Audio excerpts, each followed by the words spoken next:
El Señor esté con ustedes. Y con su espíritu. Lectura del Santo Evangelio según San Mateo. Gloria a ti, Señor. En aquel tiempo los 11 discípulos se fueron a Galilea y subieron al monte en el que Jesús los había citado. Al ver a Jesús se postraron, aunque algunos titubeaban. Entonces Jesús se acercó a ellos y les dijo: Me ha sido dado todo poder en el cielo y en la tierra.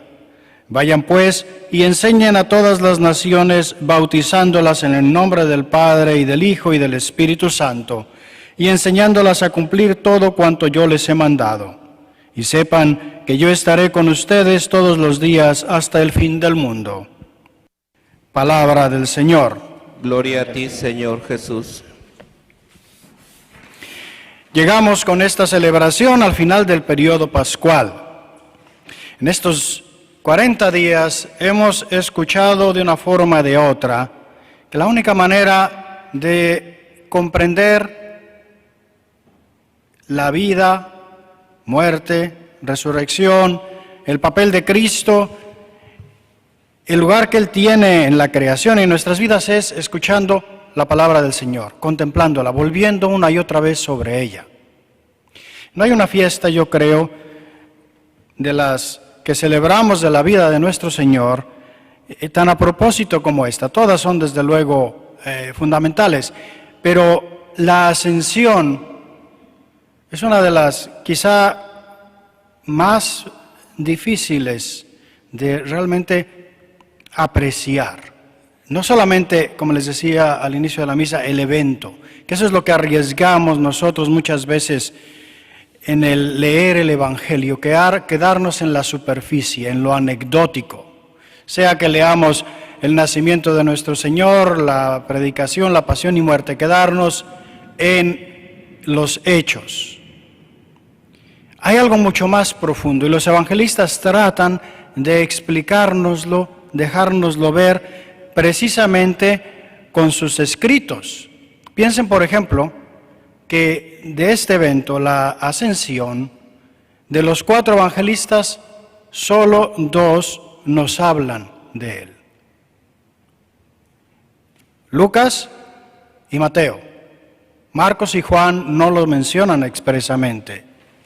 No solo eso, Lucas lo cuenta 2 veces, una vez en el Evangelio y una vez en los Hechos de los Apóstoles. Y en cada una de esas 2 veces es un poco distinto. Si ustedes leen el Evangelio de Lucas, parece que la resurrección, la aparición a los discípulos y la ascensión pasan todos el mismo día, el domingo. Ustedes leen el texto que acabamos de leer ahora de los Hechos de los Apóstoles y dice expresamente que estuvo 40 días con ellos. Vamos a leer el texto del Evangelio que acabamos de escuchar y resulta que Mateo dice que no fue en Jerusalén, sino que fue en Galilea, en una montaña. No solo eso, el Evangelio termina sin que sepamos qué pasó después, porque no dice que Jesús subió al cielo, no dice nada. La pregunta humana y más simplista es, ¿y entonces cuál es verdad? Por eso les digo que esa es la pregunta humana, simplista y un poco tonta, es no haber entendido de qué se tratan los evangelios. Los evangelios no se detienen en explicarnos la crónica de los detalles, sino en darnos el significado de los eventos. Y entonces cada evangelista nos quiere transmitir qué es el significado de esta ascensión. Entre otras cosas, porque si ustedes se ponen a pensar, ¿qué significa que Jesús subió al cielo? A ver, ¿dónde creen que estaba Jesús después de que resucitó? Cuando no estaba con los discípulos, y sabíamos que se le aparecía de vez en cuando. No estaba escondido en una cueva, no estaba de vacaciones en un resort en Galilea, ya estaba en el cielo, ya estaba con el Padre. El tema de la ascensión es una forma visual de transmitirnos algo. Y ese es el significado profundo que la palabra de Dios nos quiere dar. Y por eso es tan importante que no nos apeguemos tanto al hecho y nos quedemos en la anécdota, sino que busquemos darle vueltas y vueltas tratando de escuchar lo que la palabra quiere decir a nosotros. Tratemos de repasar un poquitín. Primera lectura. Hechos de los Apóstoles. Lucas dice que Jesús estuvo 40 días con los discípulos en los que se les apareció numerosas veces. Número 40 ya sabemos cuál es el valor y el significado. Es un número que indica tiempo suficiente, el tiempo necesario, así como los 40 años en el desierto, el tiempo necesario para que muriera la antigua generación y se purificara. 40 días que anunció Jonás, anunció que en 40 días iba a ser destruida Nínive y se convirtieron los ninivitas. 40 días de Jesús en el desierto.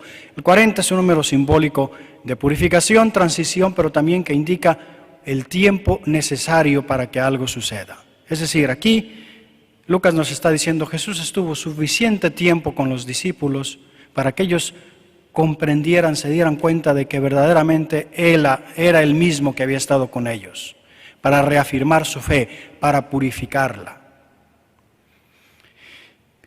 Eso por un lado. Por otro lado, también les pide que les preguntan ellos, los discípulos, están todavía después de 40 días y le van a preguntar, ¿es ahora cuando vas a establecer el reino? Es decir, nos encontramos con unos apóstoles que incluso al final de este periodo todavía andan medio confundidos. Volveremos sobre esto, ¿no? Y Jesús les dice que el Espíritu Santo va a venir sobre ellos, que es el que les va a confirmar. Y después de eso, Él es llevado al cielo, pero estos ángeles que están ahí les dicen que hacen parados ahí mirando, Él va a volver, el mismo que se ha ido va a volver con ustedes, ¿no? En pocas palabras, no se queden ahí, vayan a hacer lo que tienen que hacer. Es decir, encontramos en este relato de la ascensión de nuestro Señor, en los Hechos de los Apóstoles, que Jesús verdaderamente está vivo. Los apóstoles han sido testigos de ello, lo han experimentado lo más que se podía experimentar. Sin embargo, al final de este periodo todavía no eran hombres perfectos. Todavía tenían sus dudas, todavía seguían con sus debilidades humanas hasta cierto punto, pero Jesús les promete que el Espíritu Santo les va a asistir y les dice, vayan a cumplir su misión. Yo volveré, pero ustedes tienen que hacer ahora. Si se dan cuenta, el mensaje fundamental, pero también más enriquecido, es el mismo en el Evangelio de Mateo. Aquí ya no es Jerusalén. Jesús les ha dicho a los apóstoles que vayan a Galilea, que allí los va a encontrar. Esto es interesante porque los apóstoles todavía no han visto a Jesús en el Evangelio de Mateo. Jesús les manda a decir con las mujeres, dice que vayan a Galilea y allí lo verán. Esto es interesante por una razón. Si ellos no hubieran ido, lo ven porque lo obedecen. Y eso es sumamente importante.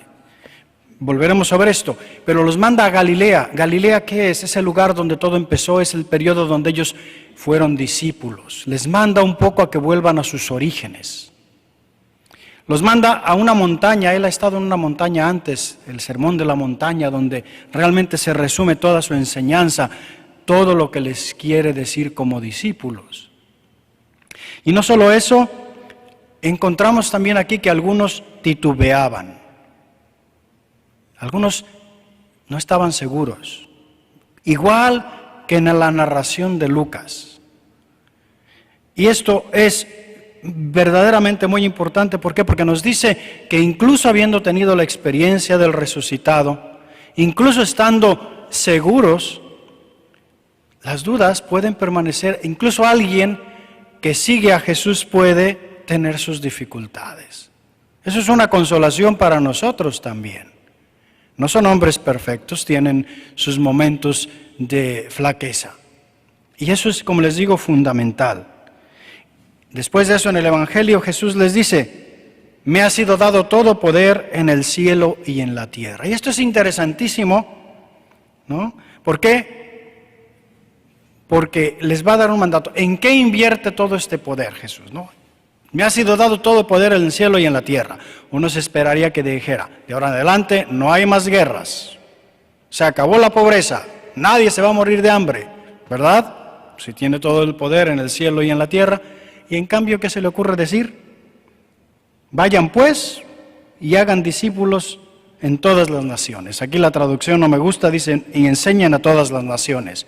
No es que esté mal, pero más bien esa frase de hacer discípulos, que sería la traducción literal, es la que refleja mejor. Hagan discípulos, bautizándolos en el nombre del Padre y del Hijo y del Espíritu Santo y enseñándoles a cumplir todo. Ay, tiene todo el poder en el cielo y en la tierra y lo único que se le ocurre es decir eso. Claro, esa es una perspectiva muy humana. Lo que nosotros estamos invitados a hacer es, si eso fue lo que dijo, si en eso aplicó todo el poder que tiene en el cielo y en la tierra, ¿qué quiere decir? Es decir, Él está invirtiendo todo el poder que el Padre le ha dado en sus discípulos. Lo que Él está diciendo en pocas palabras, toda la manifestación de este poder va a venir a través de lo que ustedes hagan. No tanto porque lo hacen ustedes, sino porque va a venir canalizado a través de un elemento. Vayan y hagan discípulos en todas las naciones. Y fíjense que estos tres elementos bien podrían ser el camino de crecimiento de un verdadero cristiano. Ser discípulo, ser incorporado, bautizado en el nombre del Padre y del Hijo y del Espíritu Santo y aprender, enseñando a cumplir todo lo que les he mandado. Y precisamente porque representa un camino, también representa un examen de conciencia para nosotros. Primero dice, hagan discípulos. No dice, vayan y bautícenlos y déjenlos ahí donde están. Hagan discípulos, luego los bautizan y luego les enseñan. ¿Por qué esto es tan importante? Porque con el pasar de las generaciones, a mí me da la impresión de que se nos ha olvidado esta primera parte. Y saltamos casi siempre a la segunda y a la tercera, bautizar y enseñar. ¡Hala! Y se nos ha olvidado la primera parte. ¿Qué significa ser discípulos? Cautivar a alguien de tal manera que quiera seguir al Señor Jesús. Eso es lo que significa ser discípulo. Eso es lo que Él hizo con los 12 y los demás que lo siguieron. Los cautivó de tal manera que dijeron, quiero seguirte, quiero ser como tú, quiero imitarte. Y eso es lo que el Señor pide primero, hacer discípulos. Y no tanto que los discípulos hagan discípulos de ellos, sino que los discípulos hagan discípulos de Él. Creo que es un examen de conciencia tremendo para la iglesia en general, para los que estamos al frente de alguna manera de la evangelización, pero también para cada familia. ¿Qué es lo que hacemos en nuestra vida? Realmente invitamos a los demás a ser discípulos con nuestro testimonio, con nuestra palabra, de manera que quieran incorporarse el bautismo, la entrada en el cuerpo de Cristo y de allí aprender a vivir. O estamos haciendo, como creo que muchas veces sucede, a ver, apréndete esto de memoria, pasa el examen, vas, te bautizas, vas, haces la primera comunión, vas, te casas. ¿Y dónde está la parte del discipulado? Fíjense que nuestro Señor ha invertido todo ese poder que le ha sido dado en el cielo y en la tierra en esto. ¿Nosotros qué hacemos con ese poder? ¿Por qué no se nota? Quizá porque no somos discípulos, quizá porque no estamos haciendo discípulos, sino simplemente siguiendo un programa. Creo que es un examen de conciencia realmente que nos deberíamos hacer. Y al final les dice esta frase, y sepan que yo estaré con ustedes todos los días hasta el fin del mundo. Y esta frase también es impresionante. Primero que nada, porque esta conclusión del Evangelio de Mateo, que son 4 versículos, realmente resume todo el Evangelio de Mateo. Ya les hablé del sermón de la montaña, de cómo está allí presente, en la montaña en que les manda. Y en eso que les dice, enseñen todo lo que yo les he enseñado a ustedes. Pero incluso aquí, esto nos manda atrás. ¿Se acuerdan al inicio del Evangelio? El ángel le dice que le pondrán al niño por nombre Emmanuel, Dios con ustedes. Y Jesús le está diciendo, yo estaré con ustedes. Es el cumplimiento. Pero lo que quisiera yo aquí subrayar sobre todo es que no es simplemente una promesa en el sentido de yo voy a estar con ustedes, es también un compromiso. Así como les dijo antes, dile a mis discípulos que vayan a Galilea, allí me verán. Y la condición para que lo vieran es que fueran, es decir, que creyeran. Aquí les está diciendo lo mismo. Vayan y yendo se van a dar cuenta de que yo estoy con ustedes. Es decir, ¿cómo se va a ver ese poder que a Jesús le ha sido dado en el cielo y en la tierra? A través de la acción de sus discípulos. Es decir, en el caminar, en el cumplir su voluntad, es como nosotros vemos que Él está con nosotros. Y con mucha frecuencia nosotros lo que hacemos es, a ver, Señor, pruébame que estás conmigo para que yo dé el pasito. Y Dios no funciona así. En casi ninguno, prácticamente ninguno de los casos que vemos en la Escritura, Dios da pruebas para que el hombre, cuando lo hace, es porque nos encontramos con casos verdaderamente muy preocupantes, ¿no? Normalmente Jesús lo que dice, Dios lo que dice es, camina y verás que estoy contigo. No, mira que estoy contigo y camina. ¿Qué le dice? En el mismo Evangelio de Mateo, en donde aparece la frase esa de dudar y que Jesús le dice no tengan miedo, en el lago, Pedro le dice, si eres tú, llámame a ti. Dice, ven. Pocas palabras, a ver, ¿no? Caminando te vas a dar cuenta. Y cuando comienza, se da cuenta de que puede, pero cuando se distrae y se le da el miedo, se hunde. Bueno, en pocas palabras, ¿qué es la fiesta de la Ascensión? Mínimamente, porque como les digo, como cada texto deberíamos volver y una y otra vez. Es la celebración, no de un final, sino de un inicio. Y así es como lo presenta de forma distinta el Evangelio de Lucas, en los Hechos de los Apóstoles y Mateo. No estamos hablando del final de la vida de Jesús, sino del inicio de una presencia eficaz, pero distinta. Que aún así, aunque es cierta, no quita que los discípulos, nosotros, a veces tengamos nuestras dudas y temblemos. Es parte del hecho de que la forma como Jesús ha querido manifestar e invertir todo el poder que le ha sido dado en el cielo y en la tierra por su obediencia y amor hasta el fin, va a pasar a través de nosotros como discípulos. Y que eso va a suceder no porque andemos haciendo, como el mismo Papa nos ha recordado, ONGs, no porque nos dediquemos directamente a hacer política u otras cosas, sino porque haciendo discípulos de Jesús, ayudándolos a que se enamoren de Él, llevándolos a los demás y nosotros acercándonos a Él, incorporándonos a su vida y viviendo conforme Él nos ha enseñado, así es como su presencia se va a hacer visible hasta el fin del mundo.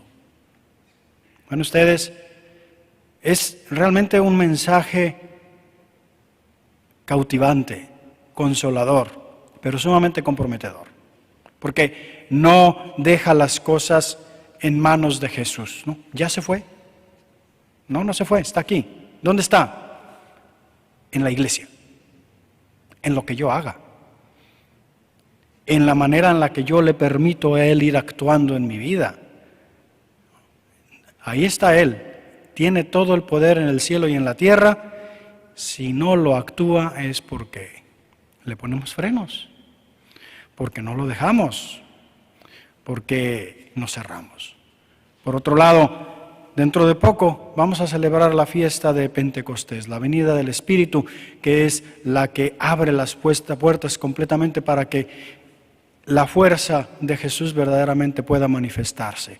Agradezcámosle a este Señor Jesús que está siempre presente con nosotros, que nos da el poder, pero al mismo tiempo nos pone el desafío de no frenarlo, de no apagarlo, sino de dejarlo actuar completamente. Pidámosle la gracia de la fe total, de la confianza en Él.